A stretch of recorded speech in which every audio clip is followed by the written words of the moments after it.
Good morning, everybody. Wednesday morning live, brought to you by Academy Sports and Outdoors. Tex Homer, Ian Boyd. We're going to talk some schematics, but not even so much schematics today. We're going to go a little bit broader, but we're going to talk about the Sark play calling duties. Should he give it up? All of that. We're going to hit what Ian thinks about that, and then what I think about that. And then we're going to talk about Texas' stalled run game and Taaffe's injury impact ahead of Mississippi State, a team that likes to throw deep. Before we do that, you guys need to go to InsideTexas.com and join for just $1. Check this out. Scan the QR code. It'll take you straight to the website, and it'll apply that promotion. That's very, very easy. And then you can be on the best board in the whole wide world. Ian, how art thou, brother? I got a beeping smoke detector in my house, and I went to change out the battery before the show, and I guessed the wrong one, and now I'm dying. I don't know if y'all probably can't even hear it. But my wife almost died, dude. I had one in here, and we have this stool from the kitchen that's clearly now known to not be very stable. And she got up there, dude. That thing went out from under her. She grabbed onto this thing, dude. She almost pulled it down on her head, dude. It's pretty gnarly. She had like a crazy bruise. But we learned really quick. Do not trust that stool at all. That's a dangerous, dangerous stool. We have high ceilings downstairs, which we were excited about when we bought the house, and they're really cool. But amongst the downsides, yeah, high ceilings are rough, dude. The smoke detectors. We have like a leaning, collapsible ladder we have to use. So you like lean it against the wall and you climb up, and you're like, yeah, that's a very like a little ladder. Feels like you're 30 feet off the ground. Yep. All right. So we know the meta this week has been play calling. Anwar asked at the presser, Sark, would you ever consider it?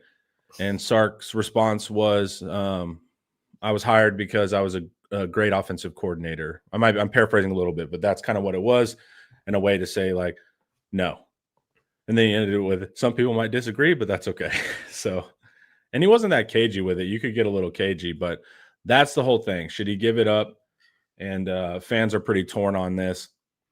And one of the major points that gets brought up, it's not a point that I share, but it's that, national championship head coaches don't call plays. Therefore, Sark shouldn't call plays.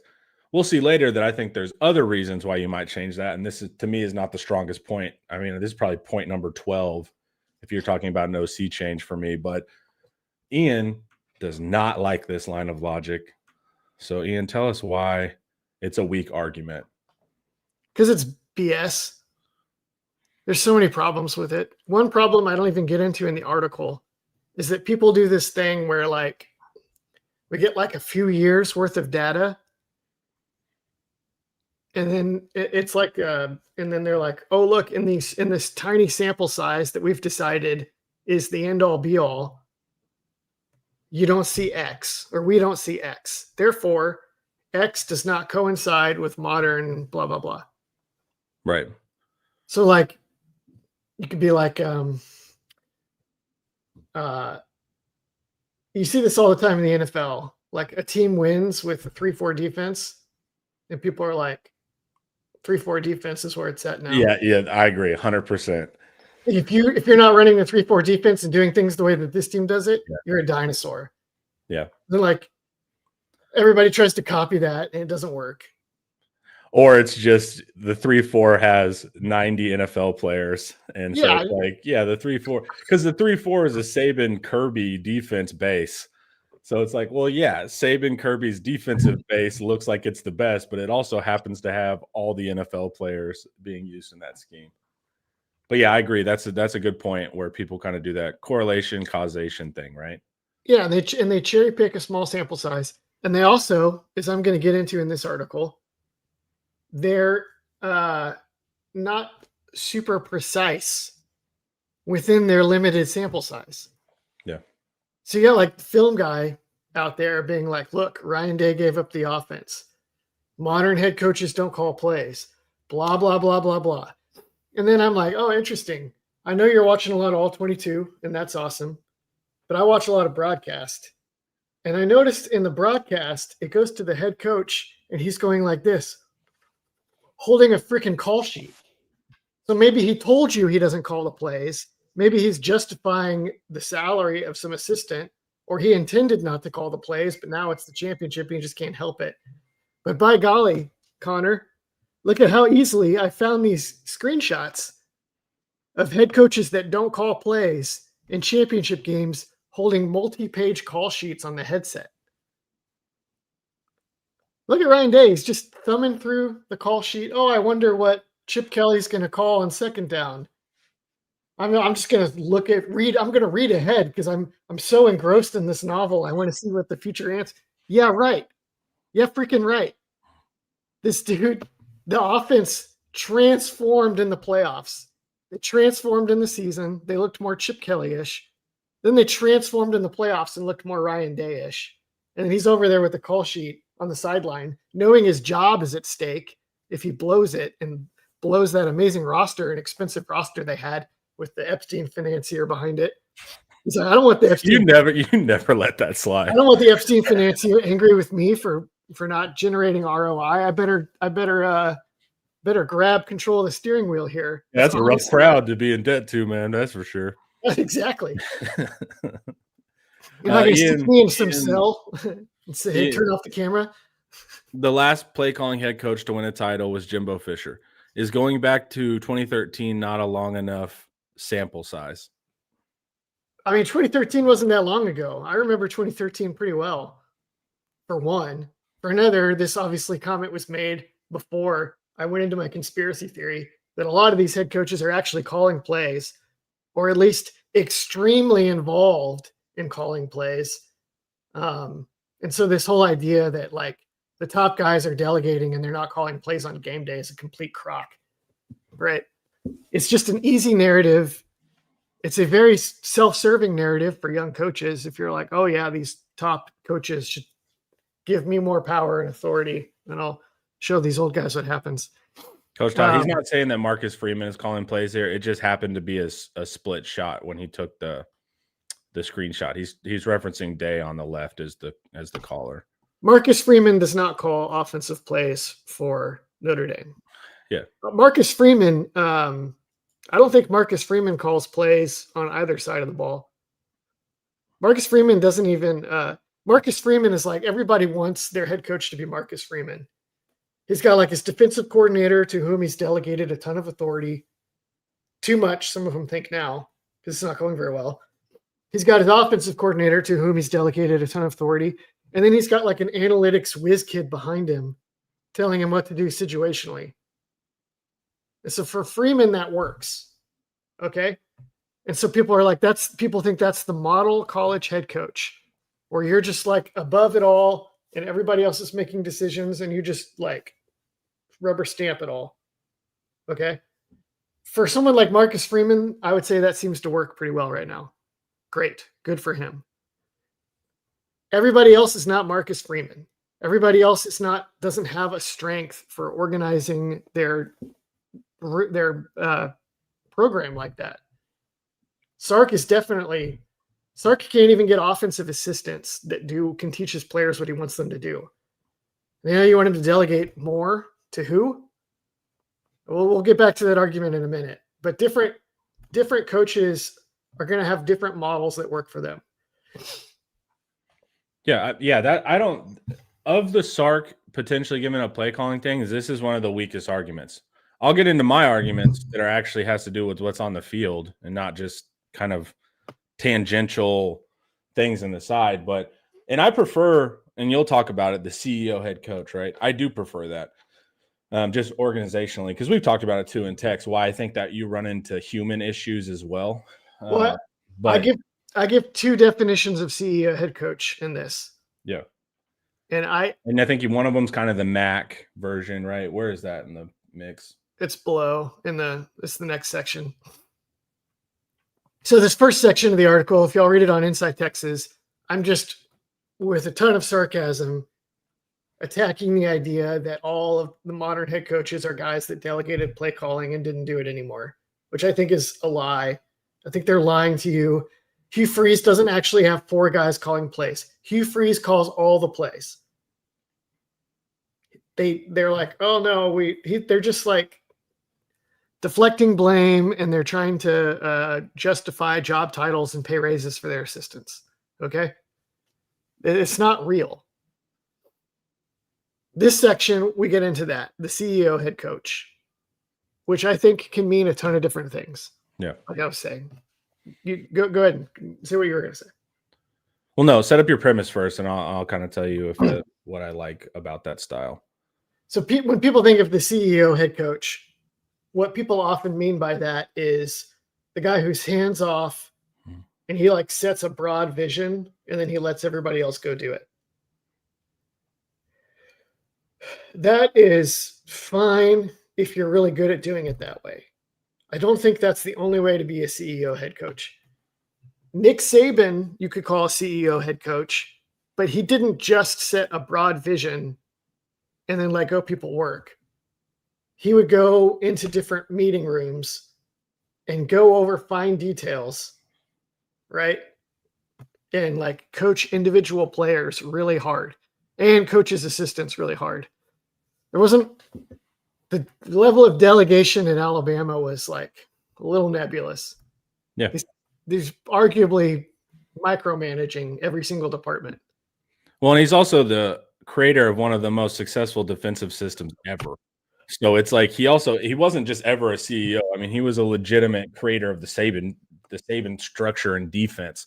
So it's like they're running all these coverages that are Saban coverages. Even when they would bring in XYZ coordinator, every coordinator in football is running at least one Saban coverage. So it's also not like he was ever purely just a CEO. He had the hard, skilled background to be able to go into those rooms and say, we're doing this wrong, we're doing that, blah, blah, blah.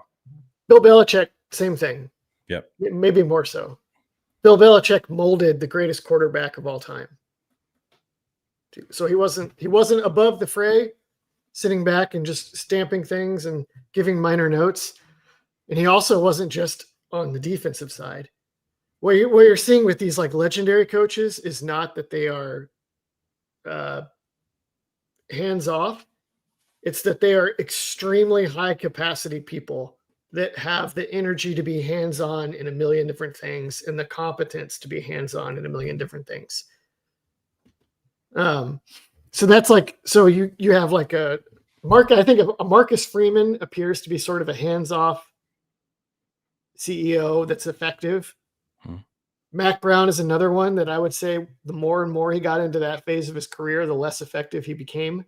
And then you got like the Nick Sabans and the Jim Harbaughs and the Ryan Days. Generous to Harbaugh and Day to include them in that, and they are not just delegating and getting out of the way. They're like down on the factory floor all the time. Well, and Ryan Day, hired Heartline, but they're running it's Day's offense, and a guy that's been molded in Day's offense too. So the Day argument goes away pretty quickly, especially this year too, right? I mean, even Nick Saban, when he was hiring people his last time around, he'd be like, okay, you're going to come in here and you're going to run the Alabama offense. Here's our playbook. This is what you're going to run. And I like what Saban did that was good is that he would bring in young, hungry coaches, often disgraced, right? AKA talented guys with really something to prove. And then they would take pieces of their skill sets and that were really effective, and then they would stick in the offense, right? So like Lane comes along and they start running some principles there. They take some of the stuff from Sark. So that's what I like. The Alabama offense was moldable, especially after Clemson, and they realized they needed the spread. And they would take in the young coordinator, or not really young, the hungry coordinator that would be destined to move on. And they would take pieces and parts that worked. And that's kind of how they built the offense in aggregate with different minds over time. But they didn't even, but the place where that knowledge was captured and institutionalized was the mind of Nick Saban. Saban would pick their brains, figure out what he liked, and then he would put it in. Mm-hmm. Or let them put it in to his specifications, and then like let them leave, and he would keep it and maintain it. Yeah, so but we're not talking about a guy that's like, I'm not doing a good job anymore. I need to back off. No. And that's yeah. So my thing is not the pure CEO we think of, meaning that he's just talking to boards of directors and smiling and being the face of the organization and frankly not doing anything besides that. I like the CEO that is more involved and that will bring in new blood, guys with ideas, guys with something to prove, either because they're in youth or because they're disgraced, and then pick their brains, listen to them, take what works, and keep building.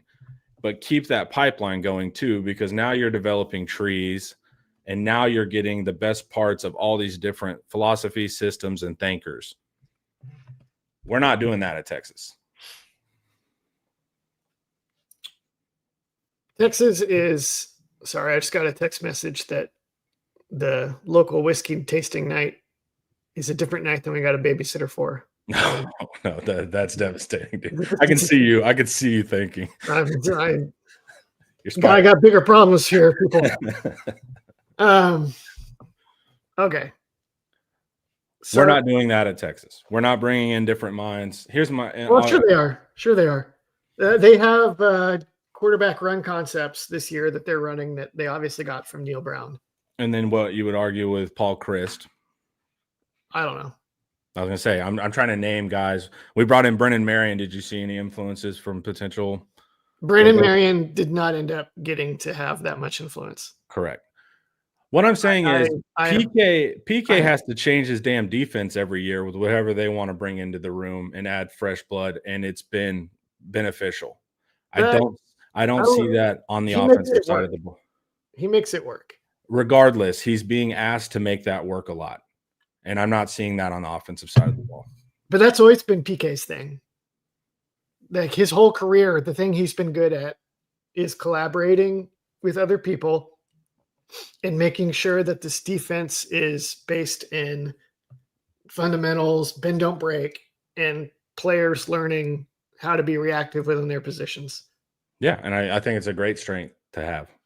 That's awesome. It's a true strength.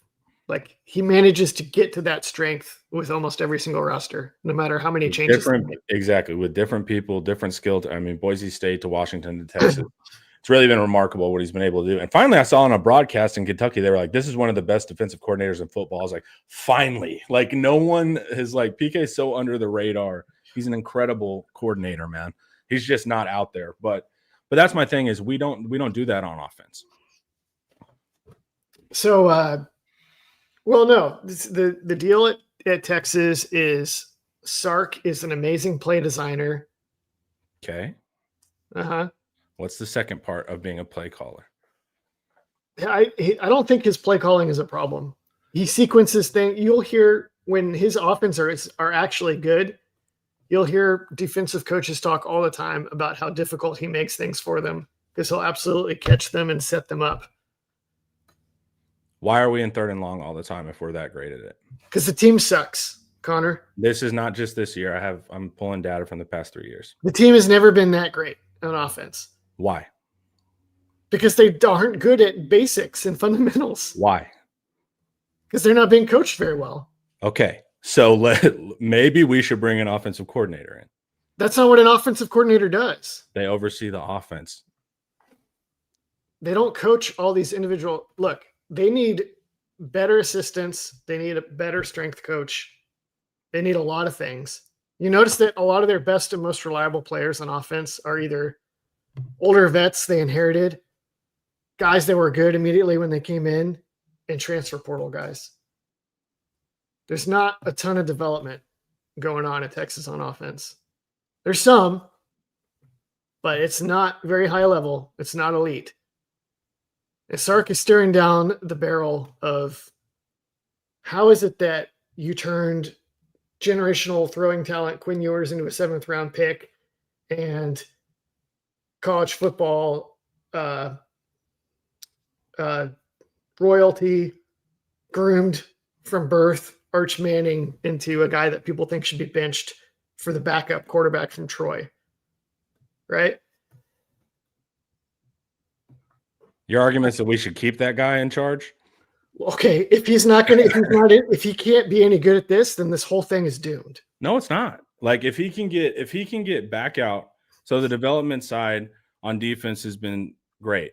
They got a little lazy with offensive talent, but before that, they had good offensive talent. Be much more focused on the personnel side, acquiring talent. I think they did divert too much resources to the defense, which is a rare move for an offensive coach. I'm going to take some of that money back and put it on offense because we need it. And then they shouldn't need more money on offense to be decent, though, right? Yeah, but we end up in this weird spot, and offensive line's a huge issue, right? Where we're just taking a bunch of 3 stars and stuff like that. That was weird too. The 5-star to make it look good, and then a bunch of 2 developmental guys. But so then they didn't. But they didn't develop. He's good. He's good on the mic. He's likable. They didn't develop. The donors will give him money. That's what I'm saying. You're going to have to change staff too. I'm not saying keep Flood. No way. But we're going to have to change positional coaches. And if we can get a coordinator, maybe that has some of his guys, then we can try to see a change there and let Sark do what he has done, which was get the NIL money in, be good on the mic, be likable, and then get talent. I don't think that was Sark. I don't think Sark is the reason that Texas's NIL is great. Well, there's part of that. But I'm saying he can do – he's not hurting it, right? It's not the Herman, we don't really like this guy thing, right? We're getting there. We're going to get there. Yeah, if you lose, everyone's going to turn on you. But that's what I'm saying that's why I'm saying the offense has never really been great. It's never been top 15 in FEI in all 5 years of Sark. So when Sark says they hired me because I'm a great offensive coordinator, great is great does, and we've never been an elite offense. So let's get some new blood, some guys particularly that are known for getting into 3rd and short and are known for red zone finishing. Let's get a new offensive line coach. They can get those guys with good technique so we can actually run the ball. Bring in some more talent in the running back room. Bring in portal guys in offensive line. Get a number 1 receiver if it makes sense. That kind of stuff. Now, will Sark do it? No. But I'm still – what are we talking about? The reality of this situation. That these things should happen or else trouble ahead. You want Sark to replace his whole staff, or no, to bring in an offensive coordinator, let that guy choose all his own staff, and then Sark twiddles his thumbs and is like, I'm actually the greatest offensive coordinator, but I'll let you guys but see. He's not but that's never going to happen. It's that he doesn't offer anything to the program if he does that. Yes, he does, man. He's done a good job in what he's hired on the defensive side. He can't even hire assistants, and you're going to want him to hire that's a coordinator that's going to do it all for him. It doesn't. Well, that's the problem too, right? If he hires the coordinator, what's going to keep him from just meddling no matter what, right? Of course. And he should. That's like one of the things that he's good at as a coach. I mean, never top 15. He's good at it, but it's not elite. He has a career outside of 5 years at Texas. What was that career? USC, near three-peat. That wasn't his coordination. He was coordinating it for part of it. What do you want? Washington was good on offense. Alabama, one of the better offenses we've seen in modern times. I mean, if he's not a good offensive coach, then what are we doing here? Then he is a good offensive coach, but we're trying to get over the hump, right? Yeah, there's no mechanism to get where you want to go. Okay, fair enough. What's your mechanism to get where we want to go? Sark has to have some realizations, and he's got to be willing to hire better assistants. But that's what I'm saying. All I'm saying is just make one of the assistants a coordinator. One of the assistants already is a coordinator. You know what I mean, man. They're playing word games to pay Flood more, like you said earlier. But that's how it's going to be with the new guy too. But one of those realizations that he needs to have is that he shouldn't. I don't agree. I think he needs to hire smart people that bring new ideas.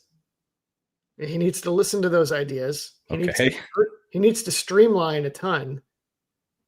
But I don't think it's essential that he gives up play calling. And I definitely don't think he needs to or is likely to wholesale change out the whole system for a new guy and give up that power.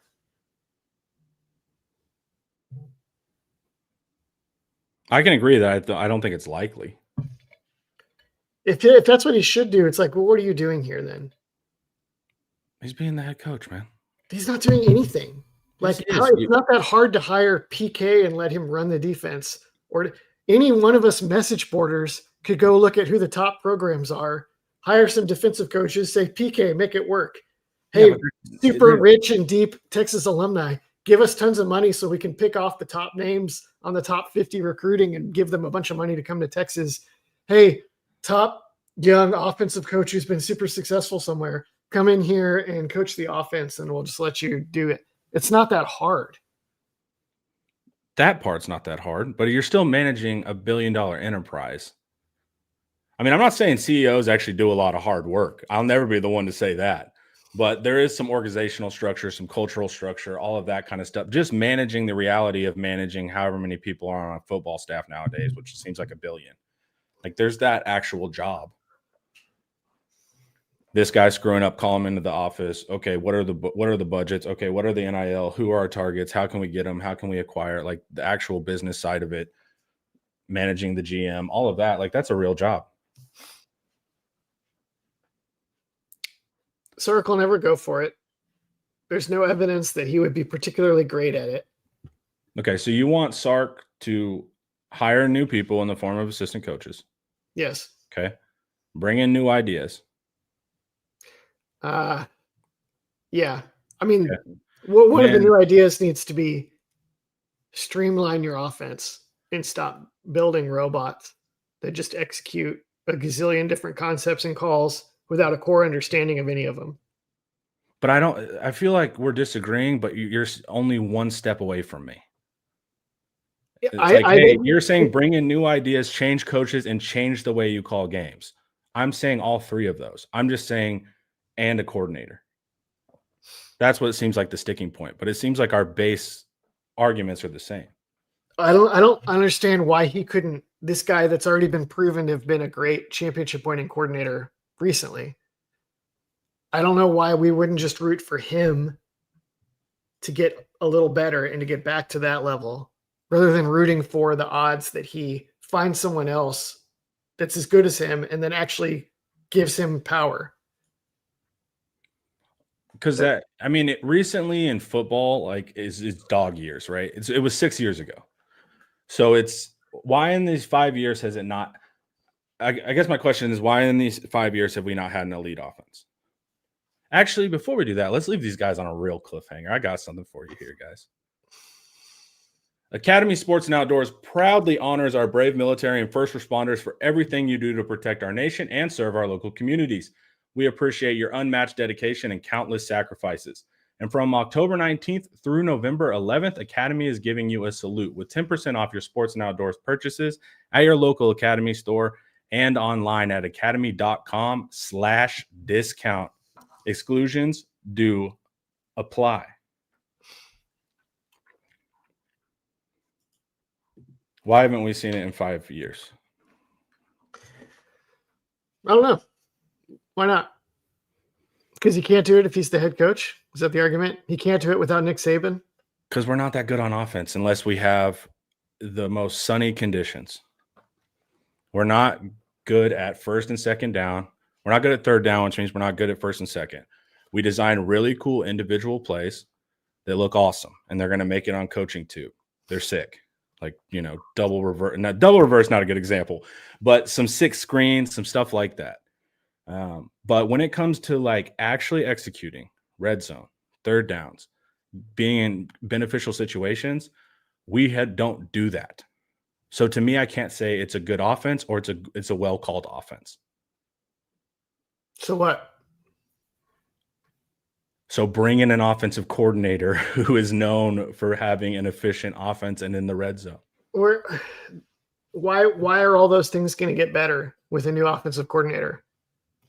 If Sark doesn't meddle, you're saying Sark is the problem. Sark is the reason that these assistants can't build lines that can block in the red zone or third down or whatever. Either Sark's meddling is what's hurting the offense. I think it's the other way. I Some think, of Sark, I some think of without Sark, Sark's heavy meddling, it would be even worse. maybe, but the Sark hired these guys and has allowed the It's so not it, good. exactly. So it's like he there's no way to angle this not around Sark at some point. You get what I'm saying? So it's like, look, I don't have a problem with this next year is if you make changes, right? Like you make changes to some coaching staff.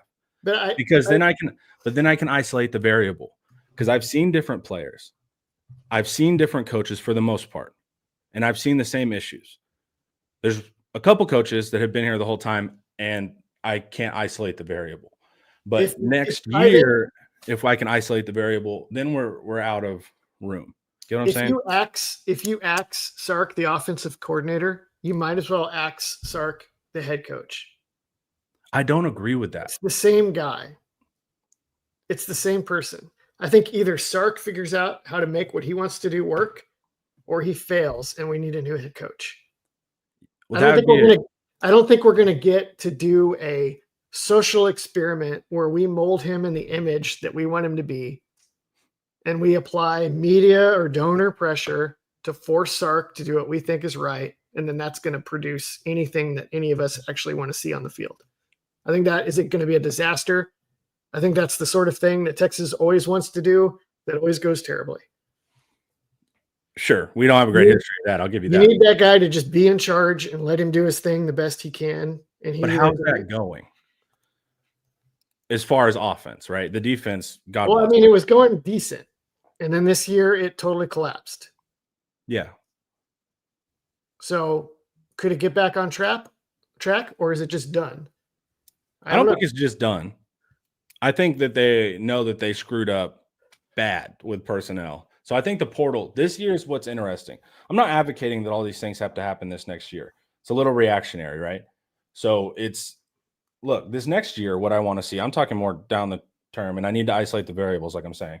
You replace some people and see if that gets fixed with some older players on offense. More importantly, bringing in proven college players that you know can help on offensive line. Maybe a number one receiver if the price is right. Definitely a number one running back. And I think the tight ends are young, but they're going to be good. But also bring in a blocker for Christ's sake. That's what I want to see this next year. It's not that Sark needs to give up play calling this year to me. Because like I said, I need to see the variables change. That's the only way I can hone in on a specific piece. To me, when we talk about Sark needs to get this offensive coordinator and this offensive scheme, it almost feels like we're kind of trying to grasp power and control over something that we don't have it over. Of course, yeah. And we're talking on YouTube. That's just not how this is going to work. Like A&M did this with Jimbo, right? And they're like, okay, Jimbo, your system is too complicated. The players aren't getting it. They're not good enough. We're going to make you hire someone that you're going to have screaming matches with on the practice field. And then that'll make it better. And we'll isolate the variables. And then they did that. And then he was fired. Well, that is kind of the stages of these things, right? Ryan Day, similar deal. And then what did he do? Seems to me like or Harbaugh, they got down in a bad spot. And they snatched it right back. Relative for Ryan Day wasn't ever that bad. Snatched control, leaned into their own strengths, and got it done. I think that if Sark wants to be successful at Texas, that's what he needs to do. If he's not good enough to do it, then we all lose. But I think that's the way to play it. I don't think it's to like try to remove power or whatever. Don't give up the power, Sark. Ian is so Game of Thrones with everything is like the political side of it. It's like do not concede power, especially after we've been roasting BV all off season, right? But isn't that the thing we always talk about with Texas is like all the BBs being in the box or not? If all the BBs are in the box, it should be the head coach is in charge. Everybody else supports the head coach. Yeah, but if things are going well, everyone supports the head coach. But if you're heading towards the cliff, that's also, you don't just blindly follow. Who's the OC? When you're It's heading gonna towards be the me, cliff, it's sugar the cane last daddy. time. When you're heading towards the cliff, that's the worst time to figure out who should be on the steering wheel. It's the only thing you can do if you know you're going off the cliff. No, Someone's got to grab at the you wheel. got to let the guy on the wheel get you out of it. You don't fight him for Okay, so control of Sark the needs to wheel. make fundamental changes. Your argument, make sure I'm stating this fairly. I'm saying that Sark needs to have fresh ideas and he needs to change fundamental things about how he's coached this team. Not about fresh And ideas, but okay, he needs to fundamentally change how he coaches this team. I don't know about he needs to fundamentally change how he coaches the team. Okay, present your argument then on like what does he need to change? You want to simplify the like steel manning your argument. He needs to simplify the offense, I guess, meaning pick, don't have 90 different run plays, right? Like really pare down your identity. I think that would definitely, I think he definitely needs to rethink that part of just how many different things they're trying to do and how well they're doing any of them. And in the run game in particular, maybe in protection too. He just needs assistants that can actually develop he needs assistance or process or wherever the breakdown is between recruiting top high schoolers and then getting them to be good at the things they want to do. That's where the breakdown is. We could talk about strength too. We were arguing about this in the group chat the other day. No, I don't even want to open that can of worms. I think Sark's genius is in play design mm-hmm. and attacking defensive rules, mm-hmm. and play calling. And I think his weaknesses are individual skill development and development in general, because and I think you can see that in the philosophy of the strength department, which is nonsense. It just kind of goes to show there may be blind spots for how do you get from here to here where they can actually execute his stuff. I agree with the play design aspect. I think he's one of the best designers. But we've done on multiple deep dives where we said this is becoming a grab bag offense where things are not connected and they're throwing things at the wall. That's where I get into the play. Well, that's because nothing is working. So he's like, I just got to find a way to score. Let's try this. Let's try this. Yeah, but there's all these incidents too in every season where the offense doesn't work for a half. It doesn't work for a quarter. It's constantly everybody. Not every other game. And so it's like that's the thing too, is like whenever it hits on all cylinders for that quarter or that half or even that game, like versus OU, not this year, but in previous, it looks beautiful. But it rarely looks like that. It's very, very stop and start. And that's where it's like my issue with the sequencing and the calling is that. And then the red zone execution. Part of that also is that his offensive system is oriented around creating and landing shots that change games. Yeah. Which is always going to be a little hit or miss. But I don't think that's a bad philosophy. That's like it's not a bad way to win college football games. But I feel like we're choosing like a false thing here. Like you can only have one or the other. Like there's offenses that move forward and hit shots. It's not just you have to choose hitting shots or stalling. Like you can do both. And so that's where I'm frustrated. I'm a big success rate guy, so I like the offenses that move forward, but these are not mutually exclusive concepts. You can do both. And so it's like, why are we not? Why does it have to be we do have to hit the 40-yarder, or of course the offense doesn't work,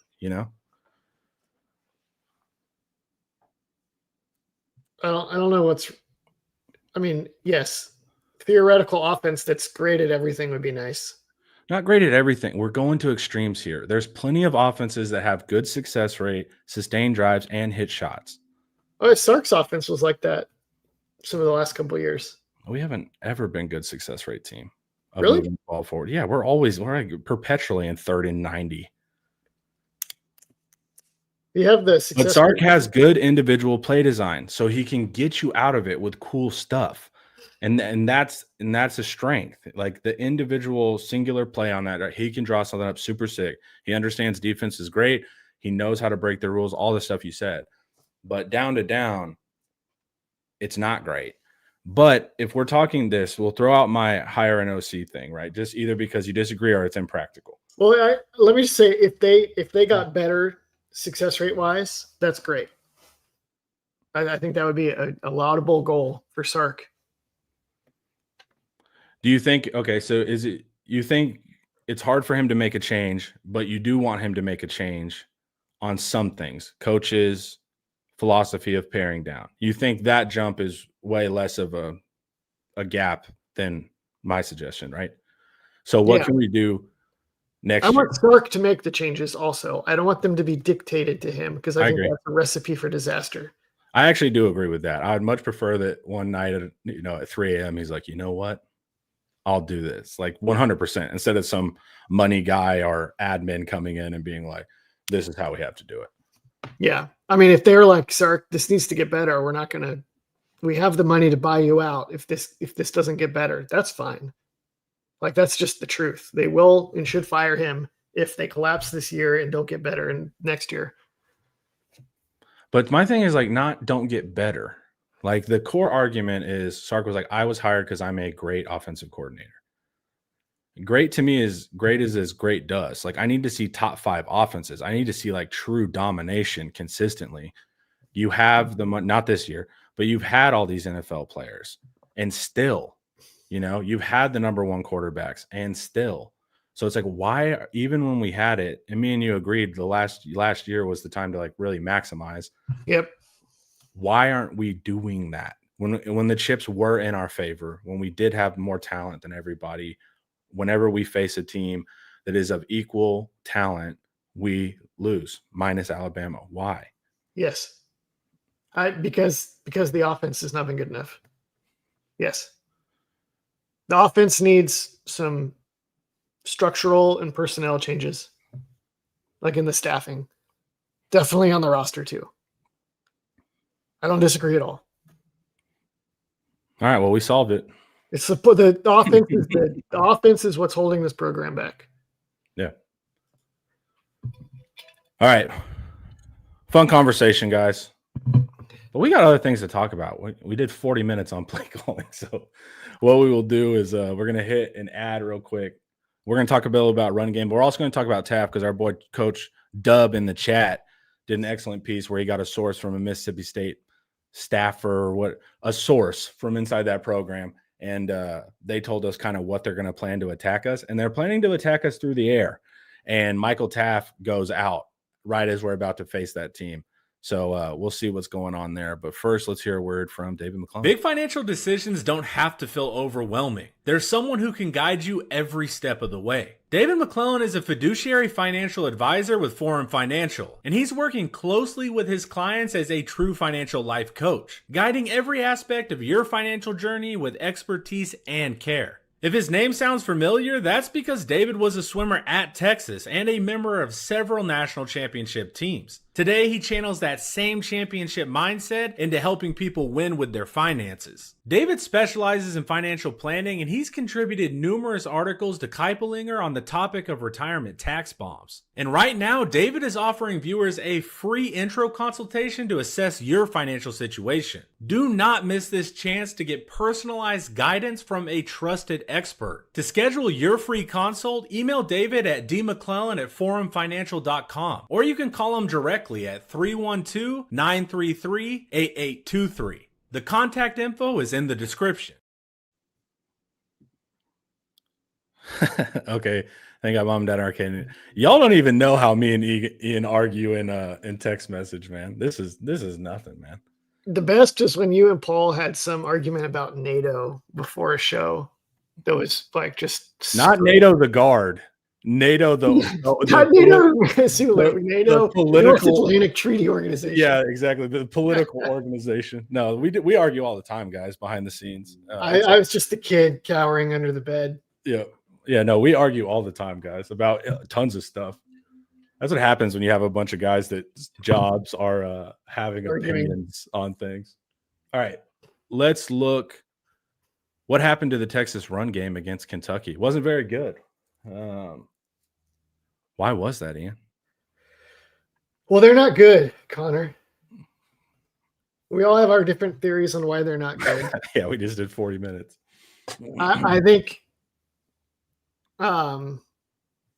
I think two things that are obviously hard to hold in tension. One is that Sark is approaching this wrong. Two, that Sark should be the guy to fix it. We just did 40 minutes again. The normal Texas process is if the guy's not doing the right thing, you just replace him, which I don't think is great. I think it's better if the guy who's in charge of everything figures out the right way to do it. But he has not figured out the right way to do it this year, Connor. I wonder also how much of spring he missed with all of the issues they had going on personally, and how much of this, what we're seeing this year, is a result of his staff being unable to maintain his standards without his meddling. You know? Yeah, it's possible. That seems likely. But they did not use the run game in this one. They totally did grab bag. They totally tried to just scheme up the right shot for Arch Manning to hit to get them some points and bail them out of trouble. And it didn't happen, partly because Arch Manning missed a couple shots that they did scheme up, partly because they couldn't protect him enough to hit other shots. And I think the most disturbing thing in this game, Connor, is that when they needed successful runs on a couple first downs, when they just wanted to get some positive yardage to get a drive going, or on a few big third downs, they would call designed quarterback run game, and then they would do it poorly like they do everything else, and just added more hits and stress on Arch Manning's body. Yeah, that's what's worrying me. That one we did on film study where he does that like zone escort and he just gets popped. Like we just can't keep doing that to him. And the 3-step drop where he gets hit in the chin, like he's taken, and whoever released it, that he's already been hit as much as Quinn did all of last season, and Quinn went to the round before the national championship. Yeah, Quinn got injured twice last year on a third of the damage or something. Yeah. Yeah, he's tough. It's not going good, Connor. If I were the Mannings, yeah, I would be thinking real hard about what we're doing next year. Well, my thing was this. One of the big reasons that the Mannings were comfortable with Arch is that we had just landed that offensive line class. And, Archie's big thing is like, you have to go where the offensive line is, because Archie was running for his life when he was with the Saints, and he knows what that does to a quarterback. So one of their key things is like, hey man, y'all got Banks, y'all got Campbell, like we feel comfortable.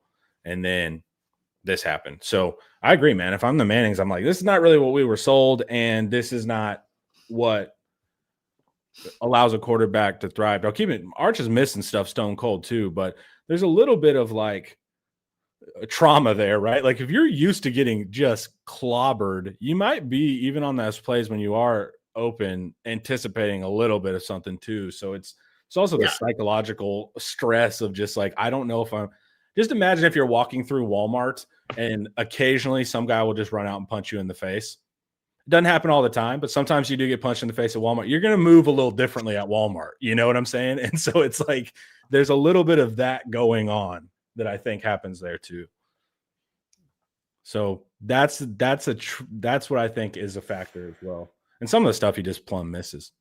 I think it's very easy to explain his inconsistency passing, which is that he's getting sped up and beat to hell. The mechanics are poor because he's often having to throw with poor mechanics because a guy's in his face about to hit him. That happens if you watch like in basketball. You see a guard get like pressed full court, and like everything he does is being like pressured and harassed by like some like a Doge Balbe type defender. Turkish prison, shout out to my old neighbor. It speeds them up and they start doing weird things and making bad decisions. Or for Rockets fans, if you watched Kevin Durant last night, he got exhausted trying to do stuff against Lou Dort, the tenacious Oklahoma City defender. And by the end of the game, 37-year-old Kevin Durant was dribbling the ball off his foot, nearly losing the game, trying to call timeouts that they didn't have in overtime, and then finally fouling SGA on a pump fake and losing the game that way. That's Arch Manning right now. He's getting popped in the chin. The protection is terrible. Can't consistently hit throws, and then it's like third. They finally get to 3rd and 2, and then Sark is like, "All right, Arch, now's your time. Get us home." Arch is like, "Now is my what's been." Arch is 1,000-yard stare. Like, okay, Make it happen, Arch. Now's your time. Well, and the problem is too, we're not going to block the play right. We're not going to block it right, and we're going to not give you any outlet to the running back. And even on reads where theoretically it could go to the running back, we're still going to predetermine that and make you pull it and take hits. Yeah. So, oof. We're going to run an option play, and we're going to hope the defender does what we planned on him doing. Good luck. And then when he doesn't, you're going to have to play hero ball. Just wanted you to know we're all counting on you. Good luck. Dude, it's brutal, man. Any other kind of big pieces for the run game? It sucks. Why didn't we go with outside zone, right? We saw outside zone. I have no idea. I watched the RPOs yesterday because I'm pretty sure that all of the zone option, all the run option plays are not actual options, and they're just guessing. And so I was like, are they guessing on the RPOs too? Are they letting Manning read anything? And inconclusive was my result, was my takeaway. They had some RPOs against Kentucky that went really, really well, which is just one more thing. It's like, why don't y'all run more RPOs? But you could do this with like any facet of the offense. They'll do it well once, and you're like, that looks really good. Why don't you do that more? It's like, well, because they're married to like 70 other things that occasionally look promising. Yeah. I think it's hard to explain dysfunction, man, like beyond just like it's dysfunctional. We both deeply dislike the way that they're approaching offensive building, even though we disagree on the solutions. Firing Sark. You always put it in the most uncharitable terms. Well, I'm just waiting for Sark to. I've got the tweet already in my head because I used it on Brent Venables a dozen times. I'm just waiting to tweet out. Steve Sarkisian has decided to fire offensive coordinator Steve Sarkisian. Expected replacement is Steve Sarkisian. Yeah, for sure. And but this is how it starts, right? It starts with whispers like the year or two before. If you bring it up, you get shouted down. I brought it up last year, and everybody was like, no. And so then the whispers start. Wait, but then whispers about what? What did you bring up last year? Changing some coordination. And then everybody's like, what are you talking about? Then this year it's getting louder. It's becoming like a mainstream point.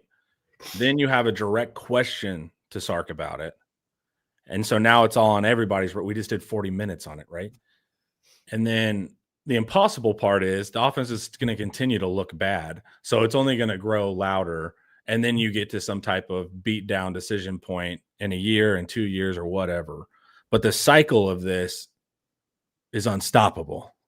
And it's already begun. So this offseason for me is absolutely crucial. Like, got to see major changes, and not the ones that I suggest, like the basic ones, like you're saying, change out some coaches, pare down the offense, play to your strengths, bring in some personnel that we know what's up, that kind of thing. Coach Dub, I'm about to pull up your article, dude, so we can talk about it. The protections this year are so bad. If they just fixed how they approach teaching the protections and what they do there, then they could at least get back to landing shots consistently enough to bail them out of maybe other issues. All right, Coach Dub had a great article, Join Inside Texas Guys, and he was able to talk to someone at Mississippi State, and this is kind of what they're thinking about the matchup. So if you know Mississippi State, and we're going to do actually a film study on them, so y'all will see more. They're actually a rushing offense. It's a veer and shoot, which our man Ian Boy named that offense. It's a veer and shoot, spread to run. They run a lot in really high tempo, 9th in the country in high tempo. And then on the outsides, they have speed, particularly deep. It's Brennan Thompson, and short, it's Anthony Evans. So they have these deep shots that they pepper in as well. And real speed on the outside, not just football speed. Brennan Thompson was with us. You guys know he's fast, and he's grown as a player. So what they're talking about, they key in on our defensive structure immediately, saying Texas relies heavily on cover 3 match, mixing both 3 weak and 3 strong, and they rock and roll safety rotations. And so then they later on to say, we pick up some clues, and even when you do, you still have to block them long enough to take advantage of it. But basically all they're hinting at is we're going to try to hit you deep. We see some flaws in your cover 3. We see some flaws in your personnel. I think they mentioned in the article about, seeing our guys on the all-22 chasing pretty often and that kind of stuff. So the overarching thing is Mississippi State says we're going to try to target Texas deep, but they're very honest with themselves. They're one of the worst sack teams in the country. Like, they're in the hundreds. They get sacked all the time. So the key is protection. And they say that, look, we think we can beat you deep, but we have to protect. So and they said they think they can do it when Texas rushes 4, but they're going to have to see. Why that's important, knowing what Mississippi State wants to do, is that Taaffe goes out with a thumb injury. I think Justin reported Georgia's the target date. If everything goes swimmingly and the sun shines, maybe Vandy, but just Georgia for now. I don't get that. Why can't he wear like a cast or something? I have no idea. I mean, he had surgery. I don't know how it works. I don't know. I have no education in this. So Taaffe's our single high safety most of the part. They do rock and roll, so not always. But you have your leader, minded defense, super senior, goes out right at the time where a team wants to target you deep and have legitimate track speed as well. So what do you think missing Taaffe for this game, but also Vanderbilt means? Are you like, who cares, man? Derek Williams, let's ride. I don't like it in this game because Taaffe is one of the better guys at protecting the deep field, disguising coverages, all those mental games. I don't know. I don't think that Mississippi State, like, theoretically, you could take any cover 3 team ever, and you could be like, we're going to overstress them deep. We just got to make them look here and then get here and then get to here. And then boom, touchdown. And then it never happens because you can't get far enough into the progression before something goes wrong, right? So that's the big thing. If they were a good pass blocking team, I would be much more worried. They're not at all. They're bad. So that's a big factor. But we do know, and we've covered it on defensive film study, our safeties can do weird stuff sometimes in cover 3. We talked about it. They'll pick the wrong side. They'll leave guys one-on-one. Basically, whenever Dallas Wilson made that catch on Grayson Littleton, there's supposed to be a post safety. Without getting too in the weeds. I think that was a cover 4 call that they beat on that. No, it was cover 3. We covered it on defensive film study. Whenever Grayson Littleton gets hit deep by Dallas Wilson in the middle of the field. Well, that was just a blown coverage then because there's no post safety. There was, but he ran to the wrong side of the field to defend an out route or an outside release fade on Gilbo's side. So pre-snap, yeah, it's on tape. You can see it in the defensive film study. So you have, I think it's Jelani up high, cover 3, Littleton, Gilbo. The receiver on Gilbo's side outside releases, and if they outside release with divider rules, the safety doesn't have to go over and cover because it's outside of his divider. Jelani picks that side, runs to that side. Grayson Littleton is now in trail technique, expecting the post safety to be there with the correct position maintenance. He's not there. They catch it on Littleton. Is Taaffe on a touchdown from Dallas Wilson? Not the touchdown. The middle of the field where Grayson Littleton. Oh, I'm thinking of a different play. Yeah. I was thinking of the red zone glance. But that's exactly how you can exploit it. And so we've seen. I'm going to watch that one now because I haven't gotten a good look at that one. Watch the defensive film study the week after Florida. Yeah. But we've put on tape that we're not perfect there, of course. So it's also that thing. So they're going to target that. And coach points out really smart that they do a ton of switch release stuff, all of that kind of like deep scissor routes, stuff to get you off the guy, get separation, make the safety and corner have to work together, all of these kind of things. So, I mean, it's theoretically there, a little bit more than theory. We've seen it work, right, in practice, but can they do it enough, I guess is my question. They also, PK still often opts for quarters too high against these teams. I was going to say, do you, especially if you read Inside Texas, I'd be like, okay, they're targeting match 3. Okay, well, let's not play match 3. Last year they played too high against Mississippi State, and they let Mississippi State run the ball on 5-man boxes, and they said, you can do that. You can run for a gazillion yards. We're not going to let you score, which is what happened. The trick with that, as we've noted, is that if you play that style of defense, like we did against Kentucky, and then you go 3 and out a lot, it does not go very well. Like PK's bend don't break defense. We saw this in 2021, like every single week. They would bend without breaking for like 3.5 quarters. Mhm. The offense would go 3 and out a million times. The defense would wear down, and then the defense would break, and then they'd blow their lead, and then they'd lose. And then everyone's bad at the defense. And that can really happen because, like I said, they're 9th in the country in tempo. So we saw 86 plays versus Kentucky, who is not a tempo team at all. At all. So if Kentucky can get 86 plays, I mean, Mississippi State could legitimately get 100 plays. It could be Texas Tech from however many years ago. How many did Mississippi State get in this game last year? I have no idea. I'd have to go back and look. But their pace is 9th in the country. So if the offense does that 3 and out stuff again, I mean, the defense could be in hell by the end of the game. Yep. And then if they get tired, then you can hit deep, or you can just get explosive runs because someone gets out of gap or whatever. I don't know if I believe that. I don't know if I believe that they would torch cover 3, though. If they did, then Texas would be in a world of hurt. That's for sure. And you think that's a personnel thing? Because they got Florida plenty. Florida doesn't play match 3, though. I mean, they're in single high. Really? Yeah. They start the opening drive. That's not their normal deal. Florida. No, they're normally too high. They're normally too high.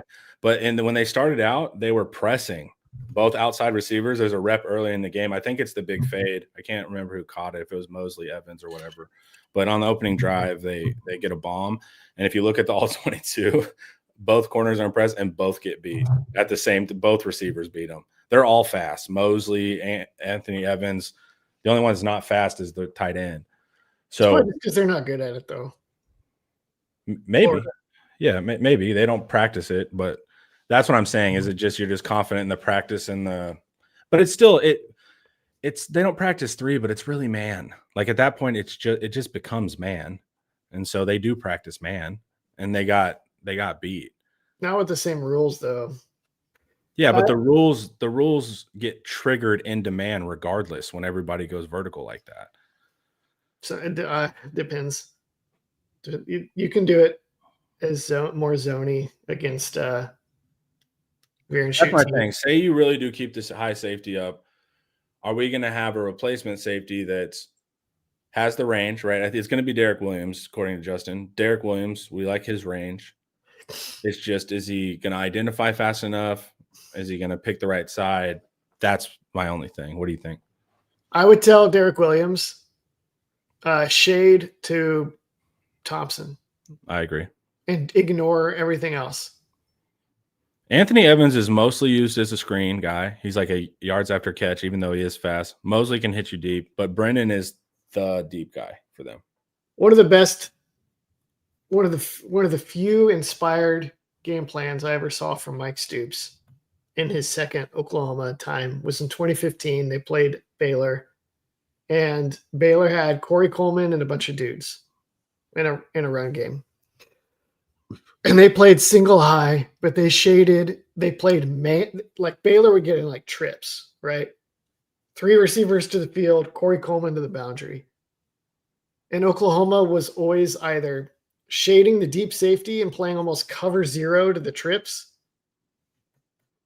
or they would drop the jack out underneath and bail the corner and create like an under-over bracket on Corey Coleman.